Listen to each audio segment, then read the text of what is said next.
ये सारी स्ट्रैटेजी जो मैं आपको बता रहा हूँ, इस सब के लिए एलन जेई चैनल पर आपको सीरीज मिलने वाली हैं, कंटेंट मिलने वाला है, फ्री ऑफ कॉस्ट मिलने वाला है। We are not going to charge you a single rupee for that and ad भी नहीं होगा। ये सेशन, ये बात जो मैं आपसे करने आया हूँ, ये है हमारे आने वाले अप्रैल अटेम्प्ट और जेई एडवांस से रिलेटेड। आधा पौन घंटा नहीं दोगे फिजिक्स को, आधा पौन घंटा नहीं दोगे अपने जेई के सपने को, इतना तो देना बनता है। अब हमें जेई मेंस के उन फंदों से बचना होगा जिनमें हम फंसते हुए आए हैं।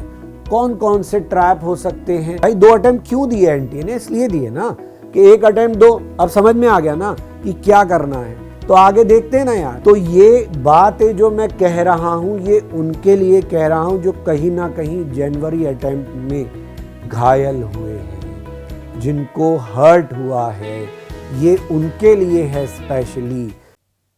सबसे पहली चीज, मैं यहां पर आपको कोई कोर्स बेचने नहीं आया हूं।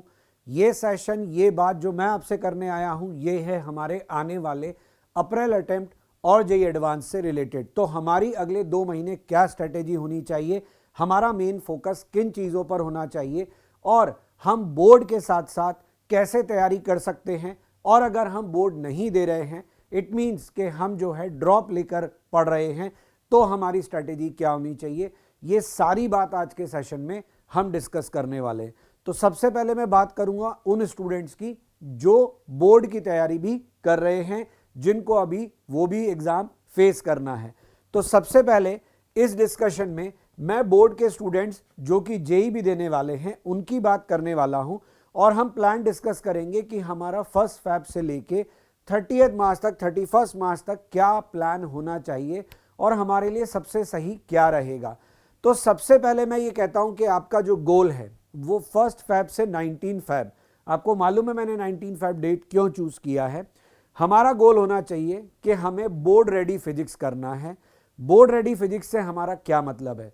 बोर्ड रेडी फिजिक्स से मतलब यह है कि आपको उन चैप्टर्स पे ध्यान देना है जो जेई मेंस के अंदर हाई वेटेज रखते हैं और बोर्ड में भी इंपॉर्टेंट हो गए। तो हमारी जो तैयारी है वो बोर्ड की भी चल रही है, और हम साथ में जेई मेंस के हाई वेटेज टॉपिक्स को भी साथ में तैयार कर रहे हैं। दूसरा, JEE friendly thinking.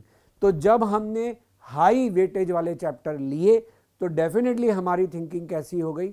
JEE friendly हो गई। तो बोर्ड की तैयारी भी हो रही है, जेई फ्रेंडली भी हो रही है, और इससे आपके ऊपर जीरो लोड आएगा। क्यों? क्योंकि जब आप बैकग्राउंड में ये ध्यान रखकर काम कर रहे हो कि मैं जेई के हाई वेटेज टॉपिक्स की बात कर रहा हूं, उनकी तैयारी कर रहा हूं, तो डेफिनेटली आप इस लोड में नहीं रहोगे कि बोर्ड वर्सेस जेई मुझे क्या फैसला लेना चाहिए, तो आप उसमें कंफर्टेबल रहोगे। ठीक, फिर आगे बढ़ते हैं। कौन से टॉपिक्स हैं जिनको कि हम मानते हैं? तो इलेक्ट्रोमैग्नेटिज्म मैं पूरा ही मानता हूं, फिर भी स्पेशली ये 2 चैप्टर्स जो हैं, इलेक्ट्रोस्टैट्स, करंट कैपेसिटर, और ये 2 चैप्टर्स जो हैं ये मेजर रोल प्लेयर हैं। इसके बाद ऑप्टिक्स और सेमीकंडक्टर्स। ऑप्टिक्स और सेमीकंडक्टर्स अब आपके जो टॉपिक्स हैं ये भी आपको मालूम है कि दोनों ही बोर्ड के हिसाब से और हमारे जेई मेंस के हिसाब से वेटेज रखते हैं। ठीक है, सेमीकंडक्टर को भी मैंने इसलिए रखा है क्योंकि ये एक क्वेश्चन 2026 जनवरी अटेम्प्ट में हर बार हर शिफ्ट में लेकर आया, और उसमें कुछ ना कुछ ये वैरायटी रखता रहा। तो अलग अलग पैटर्न पे आए क्वेश्चन, लेकिन आते रहे। कभी उसने लॉजिक गेट पूछ लिया, कभी उसने जेनर डायोड पूछ लिया, कभी उसने पीएन जंक्शन पूछ लिया। आप चाहें तो इसको साइड में रखकर, बट इसकी तैयारी भी बोर्ड के लिए ज़रूरी है, सो इसको भी हम कंसिडर कर रहे हैं। इसके बाद मैं बात करता हूं कि हमें तैयारी करनी कैसे है। तो डेफिनेटली हमको एनसीईआरटी फॉलो करना है, हमें बोर्ड के लिए न्यूमेरिकल सॉल्व करने हैं, हमें अपने एग्जाम्पलर, एनसीईआरटी के सॉल्व जो क्वेश्चंस है, एक्सरसाइज है, वो सब करना है, और हमें हर दिन अपना 10 से 15 जेई मेन का क्वेश्चन पीवाईक्यू जो है वो फ्रॉम सेम टॉपिक करना ही है। और क्योंकि अब आपका जनवरी अटेम्प्ट भी हो गया है तो आप वो क्वेश्चन भी कर सकते हैं। तो इससे क्या हुआ, हमने बोर्ड के लिए वो टॉपिक तैयार किया, साथ में हमने जेई मेंस के पीवाईक्यू भी सॉल्व कर लिए, तो हम जेई फ्रेंडली तैयारी कर रहे हैं ना। फिर टाइम जो आपको देना है यहाँ पे वो बहुत इंपॉर्टेंट है। 2 से 3 घंटा आपको डेली फिजिक्स के लिए निकालना ही है। पूरे दिन का गोल सब्जेक्ट वाइज आप अपना डिसाइड कर लो, लेकिन फिजिक्स के लिए ये सारा काम करने में आपको 2 से 3 घंटा लगना है फ्रॉम 1 Feb टू 19 Feb। आगे बढ़ते हैं, अब हम आगे सेकेंड फेज में, जहां हमारे बोर्ड एग्जाम्स स्टार्ट हो चुके होंगे। हो सकता है कुछ लोगों के पहले स्टार्ट हो जाएं, कुछ लोगों के थोड़ा लेट हो रहे हो, लेकिन अभी जो डेट्स मेरे पास हैं उसके हिसाब से मैं मान रहा हूं कि 20 Feb से 9 मार्च के बीच में आपके बोर्ड एग्जाम चल रहे हैं। अब इस दौरान हमें क्या करना है, अपने बोर्ड परफॉर्मेंस पे तो ध्यान देना ही है डेफिनेटली, जिस टॉपिक का, जिस सब्जेक्ट का पेपर है उस पर तो ध्यान देना ही है, लेकिन हमें अपनी जेई की कंटिन्यूटी जो है उसको ख़त्म नहीं करना है। हमारी जो प्रिपरेशन है वो ब्रेक नहीं होनी चाहिए, जेई के फ्लो में हम रहने चाहिए, उससे बाहर आकर हम नहीं खड़े हो जाएं।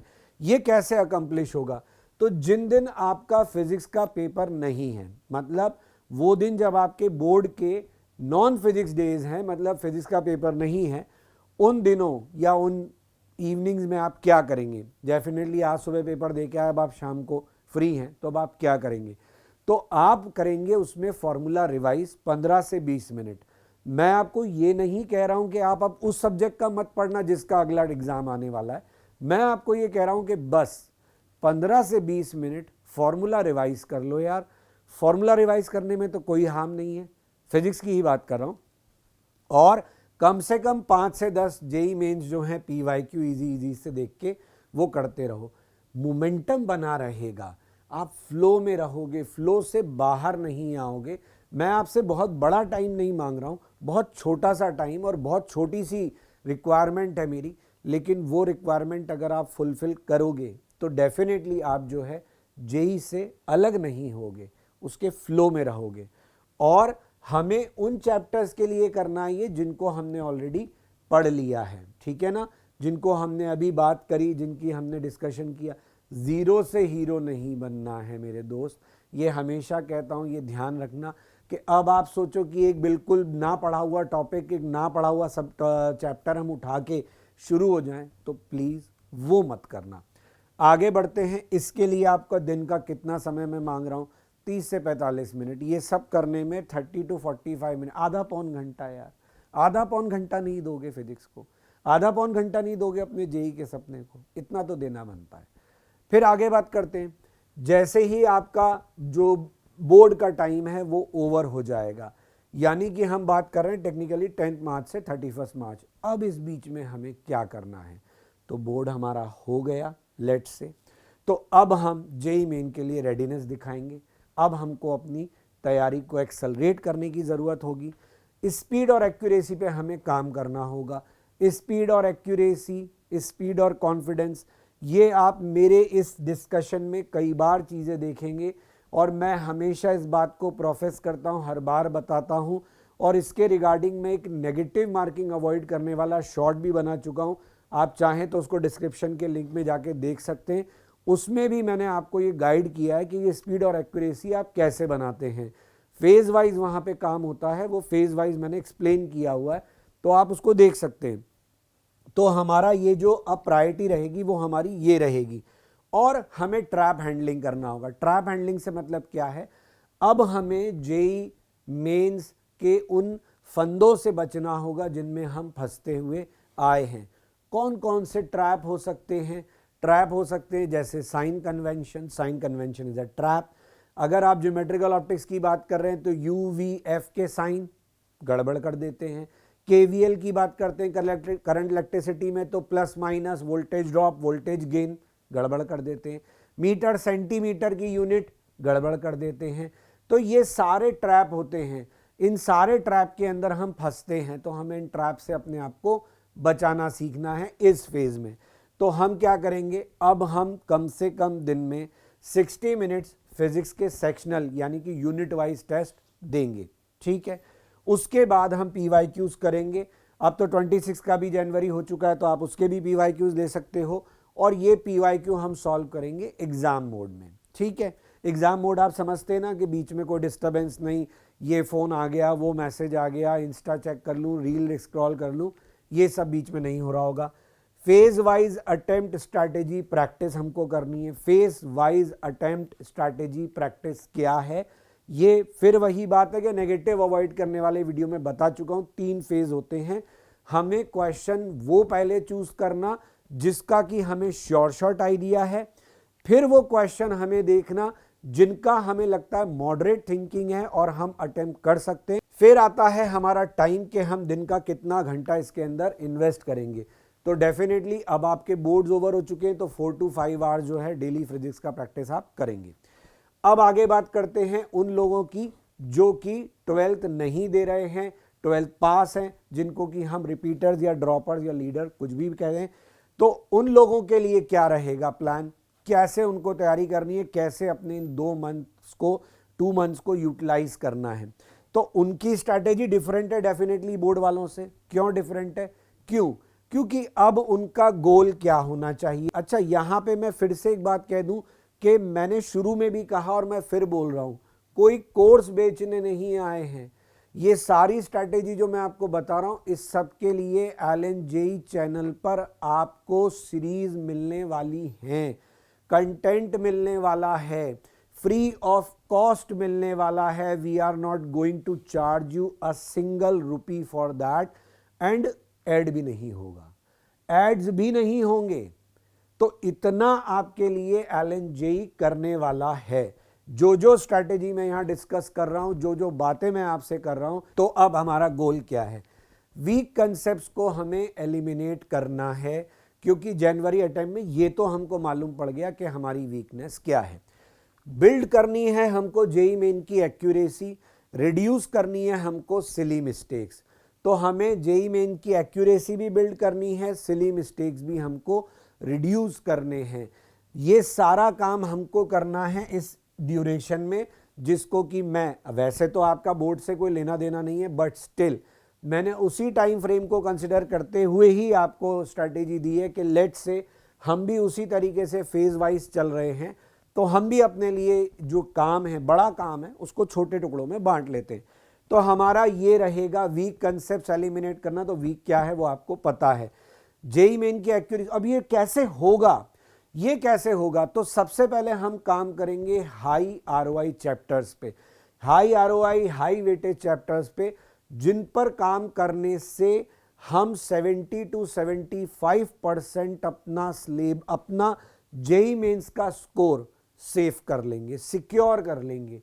तो हमें उन टॉपिक्स पे सबसे पहले काम करना है। ये नहीं रैंडमली आज मैंने एक मिशन शुरू किया, आज मैं अपनी फिजिक्स ये, अरे भाई जिस चीज की ज्यादा जरूरत है उस पे पहले काम करोगे ना। अगर इलेक्ट्रोस्टैट्स और सेमीकंडक्टर में से दोनों में कुछ आपकी वीकनेस है, तो पहला काम किस पे करोगे यार? फॉर श्योर इलेक्ट्रोस्टैट्स पे करोगे भाई। इलेक्ट्रोस्टैट्स की वेटेज कहीं ज्यादा है आपके सेमीकंडक्टर से, तो डेफिनेटली आपको किस पे काम करने की ज्यादा जरूरत होगी? इलेक्ट्रो पे ना। तो हम पहला गोल ये रखें, समझ रहे हो आप मेरी बात? आपको सबसे पहले सबसे स्ट्रॉन्ग पार्ट पे काम कर लेना है। क्योंकि जैसे जैसे तैयारी आगे बढ़ती है, जैसे जैसे ये समय आगे बढ़ता है, अब इनमें क्या करेंगे हम 4 से 5 घंटा रोज काम करेंगे, क्योंकि हम बोर्ड नहीं दे रहे। पहले हम काम करेंगे ब्लॉक 1 वाले पे। ब्लॉक 1 में हमारा मतलब 4 से 5 घंटे को मैंने ब्लॉक वाइज बांधा है। तो ब्लॉक वाइज बांटने में मैंने क्या किया, पहले 90 से 120 मिनट, 90 से 120 मिनट का मतलब क्या हो गया, आपका वही टाइम हो गया। इसमें आप क्या करोगे, तो आप क्या करोगे, पहले हाई आरओआई चैप्टर उठाओगे, है ना, हाई आरओआई हाई वेटेज वाला चैप्टर, उसका फॉर्मूला, उसका आइडिया रिवाइज करोगे, ठीक है, और उसके जेई मेंस के PYQs लगाओगे। ये हुआ। उसके बाद आपको बचे हुए टाइम में क्या करना है, यहां से आप देख सकते हो बचा हुआ टाइम होगा।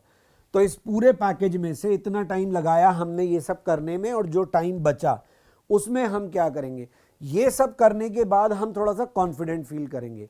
तो यहां हमने एक चैप्टर पर्टिकुलर पे काम किया, और फिर हमने उसके जो मिक्स वाले PYQ थे बाकी चैप्टर्स के साथ जो मिक्स होके आए, जो इस बार ट्रेंड था, तो वो वाले हम जो है क्वेश्चंस ले लेंगे। जैसे इलेक्ट्रो में NLM आ गया, इलेक्ट्रो में कोई और चैप्टर का पार्ट आ गया, ले लेंगे। और ऑनलाइन टाइमर पे काम करेंगे। ऑनलाइन टाइमर मतलब जैसे एग्जाम में CBT मोड में हमारा क्या होता है, दिमाग में घड़ी चल रही होती है ना, नहीं चल रही होती तो चलानी है। कोई मोबाइल कुछ और नहीं, अपने दिमाग में घड़ी चलानी है, अपने को ध्यान रखना है कि मैं इतनी देर से सवाल पे काम कर रहा हूं। वो घड़ी आपके दिमाग में चलती रहनी चाहिए। स्पीड और डिसिप्लिन दोनों हमें चाहिए। स्पीड इस चीज में नहीं कि सवाल जल्दी कर दिया, स्पीड इस चीज में कि फैसला करो यार कि मुझे करना है कि नहीं करना है, ये फेज ए का सवाल है कि फेज बी का सवाल है कि फेज सी का सवाल है।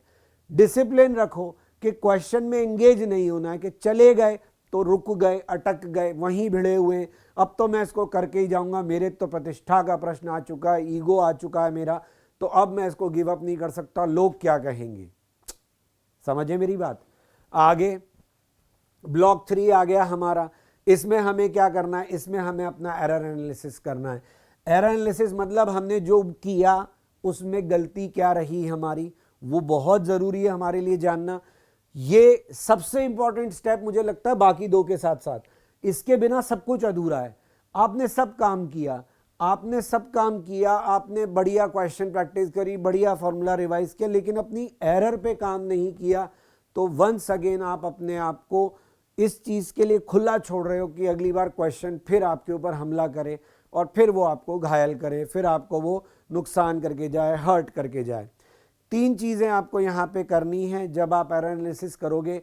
तो ये जरूर आइडेंटिफाई करना है कि मेरे कंसेप्ट्स में गैप कहाँ रहा, मुझे क्या गॉस लॉ लगाते वक्त सिमेट्रिकल सरफेस अज्यूम करना नहीं आया, क्या मैं वहां पे शॉर्टकट नहीं ले सकता था। तो ऐसी चीजें, मैग्नेटिज्म में मैंने राइट हैंड रूल सही से लगाया या नहीं लगाया, मुझे फोर्स ऑन चार्ज का फॉर्मूला पता था, यहाँ करंट के ऊपर, मतलब ऐसी कोई भी चीज, कोई कंसेप्चुअल गैप है कि क्वेश्चन हमने पढ़ा, कंसेप्ट हमको आता है, लेकिन हम उसको अप्लाई करना नहीं जानते वहां पे कि कैसे अप्लाई करेंगे, तो ये कंसेप्ट का गैप ही है। फिर ट्रैप पैटर्न पे मैं पहले भी बोल चुका हूं कि ट्रैप कौन से होते हैं, उनका आपको ध्यान रखना है। पैनिक ट्रिगर नहीं होना चाहिए। पैनिक ट्रिगर क्या होता है? पैनिक ट्रिगर होता है कि हमने क्वेश्चन हाथ में ले लिया, अब हमने उस क्वेश्चन के अंदर समय जो लगाया उसको लेकर अब हम संशय में हैं, कंफ्यूजन में, छोड़ूं कि चलूं, छोड़ूं कि करता रहूं, अरे छोड़ दूंगा तो ऐसे तो मेरा सारा पेपर ही छूट जाएगा। ये सारे सवाल हम सब देखते हैं, हम सब फेस करते हैं, लेकिन इसके बारे में हम कुछ करते नहीं। हर बार हम पेपर देने जाते हैं, हर बार ये चीजें हमारे साथ होती हैं मेरे भाई। इतनी बार अगर हम मतलब आप अगर इस वाली श्रेणी में हो, आप अगर ड्रॉपर हो, तो आप दे तो चुके ही हो ना एक बार। अब अगर आप अभी भी पैनिक ट्रिगर पे काम नहीं कर रहे हो, आपके हर बार पैनिक जो है वो ट्रिगर होता है और आप उसको डील नहीं करना जानते, तो वो फिर अगले पेपर में भी होगा, वो फिर आपकी परफॉर्मेंस को खराब करेगा। तो हमारा गोल क्या रहेगा अब अगले सेगमेंट में? हमारा गोल, पहला सेगमेंट हो गया, हमने अपनी जो तैयारी थी, जो वीकनेस थी, उस पर काम कर ली, हमने स्पीड और एक्यूरेसी पे काम कर लिया। अब हम आ गए सेकेंड फेज में। इस ड्यूरेशन में हमें अपने गोल क्या रखने हैं? डेफिनेटली यहां पे आप बोर्ड वालों से आगे निकल जाओगे, क्योंकि वो लगे होंगे अपने काम में और आप लगे होंगे अपने परफेक्शन में, डेफिनेटली। तो एग्जाम टेम्परामेंट जो है उस पर हमें काम करना है, क्योंकि अब हम अपनी वीकनेस पे काम कर चुके हैं, अब दूसरी स्टेज पे आते हैं।